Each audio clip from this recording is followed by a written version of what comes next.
She wore red, not the soft kind, not burgundy or rose, crimson, like she wanted blood. The candlelight made her skin look warm, her smile sincere. It wasn't. Her hand lingered on my shoulder longer than usual as she whispered, "This night will change everything." I thought she meant the surprise party, or the chef she flew in from Florence, or the 12 guests watching us from behind champagne flutes, my brother seated directly across from me. But when dessert arrived, she stood. Glasses clinked, laughter died down, and all eyes turned to her, to us. She cleared her throat, then dropped the bomb. "I'm pregnant," she said, glowing. "But it's not just mine and his." She turned, smiled at my brother. "It's ours." Time didn't freeze. It calcified. Even the fire in the hearth seemed to gasp. A few guests laughed, unsure if it was a joke. She didn't blink. I didn't speak. I just poured the wine. Let the glass fill too high. Lifted it slowly. "To family," I said, and smiled. The night before I'd seen the text, just one, but it was enough. He's clueless. After tonight, we're free. I stared at it longer than I should have, watching the words burn into my skull. It wasn't the shock that killed me, it was the certainty. My brother and I hadn't been close in years, not since we were boys. Too much resentment between us. Too many unresolved wounds buried under layers of smiles and handshakes. But she was supposed to be different. My wife, my anchor, the one person who swore I was enough. And she lied. So perfectly. I couldn't scream, couldn't confront. There's no use fighting shadows in the dark.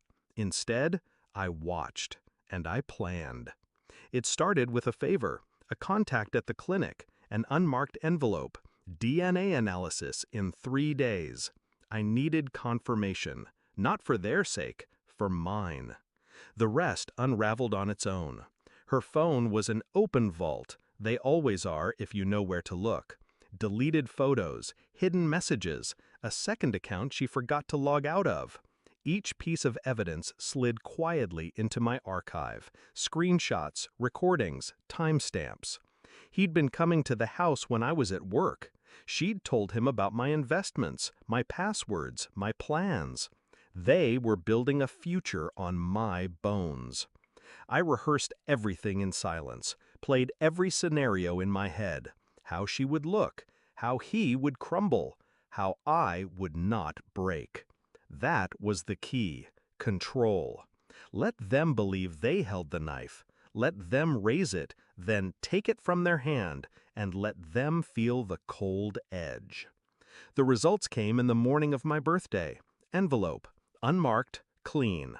The child wasn't mine.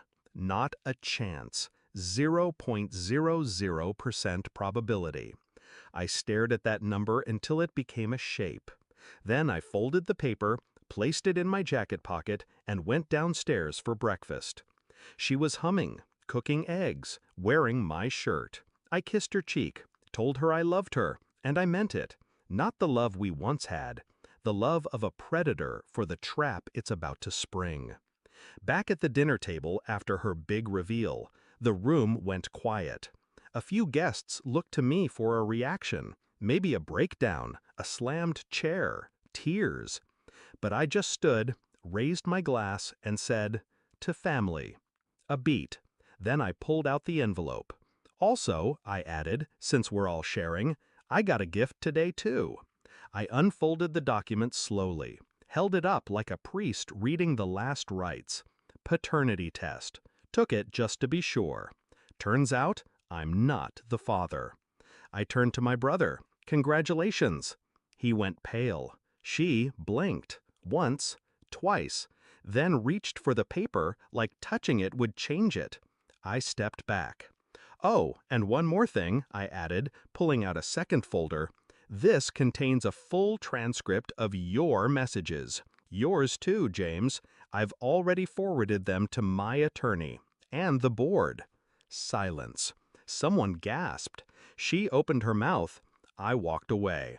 She moved out that night. He didn't go with her. Cowards never do. I didn't chase, didn't call, didn't scream. I slept in silence, the kind only betrayal can buy. People think revenge is about pain, about fire. It isn't. It's about clarity.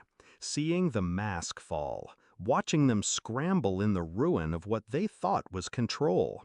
She gave me the best birthday gift I never asked for: truth. And now I finally know peace. They wanted a reaction. I gave them extinction.